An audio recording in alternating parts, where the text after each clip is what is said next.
Welcome to Sania சமையல்.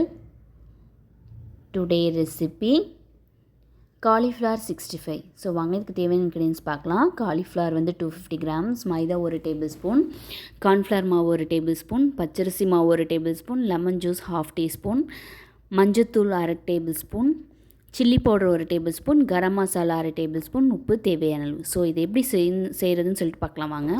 Cauliflower வந்து நான் ஒரு ஃப்ளார் எடுத்திருக்கேன். இது வந்து காம்பை கட் பண்ணிவிட்டு ஃப்ளார் அதிகமாக இருக்கிற மாதிரி கட் பண்ணியிருக்கேன்.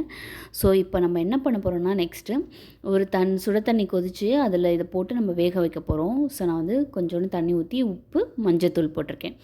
ஸோ நீங்கள் தேவையான அளவு உப்பு போட்டுக்கோங்க. நம்ம திரும்ப உப்பு ஆட் பண்ணுவோம். ஸோ தண்ணி கொதிச்சிருச்சு. இப்போ நான் அந்த கட் பண்ண காலிஃப்ளவர் போட்டிருக்கேன். இது பாருங்கள், கலர் சேஞ்ச் ஆகிடுச்சு, வெந்துருச்சு. இப்போ நம்ம இது தண்ணி ஃபில்டர் பண்ணிவிட்டு ஆறுனதுக்கப்புறம் கார்ன்ஃப்ளவர் மாவு, மைதா மாவு, பச்சரிசி மாவு, மிளகாத்தூள், கரம் மசாலா, உப்பு, லெமன் ஜூஸ் இதை போட்டு 10 மினிட்ஸ் வந்து ஊற வைக்கணும்.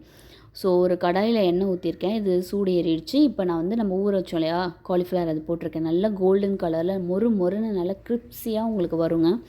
ஸோ இது வந்து பசங்களுக்கு வந்து ஈவினிங் ஸ்நாக்ஸாகவும் நீங்கள் கொடுக்கலாம். ஸ்கூலுக்கு வந்து பார்த்திங்கன்னா கர்ட் ரைஸு இது மாதிரி லஞ்சுக்கும் சைட் டிஷ்ஷாக வச்சு கொடுக்கலாம். இந்த வீடியோ உங்களுக்கு ரொம்ப ரொம்ப ரொம்ப பிடிக்கும்னு நான் நினைக்கிறேன். ஸோ இந்த டிஷ் எப்படி இருந்துச்சுன்னு சொல்லிட்டு சொல்லுங்கள். பிடிச்சிருந்துச்சுன்னா லைக் பண்ணுங்கள், ஷேர் பண்ணுங்கள், மறக்காமல் சப்ஸ்கிரைப் பண்ணுங்கள். தேங்க்யூ.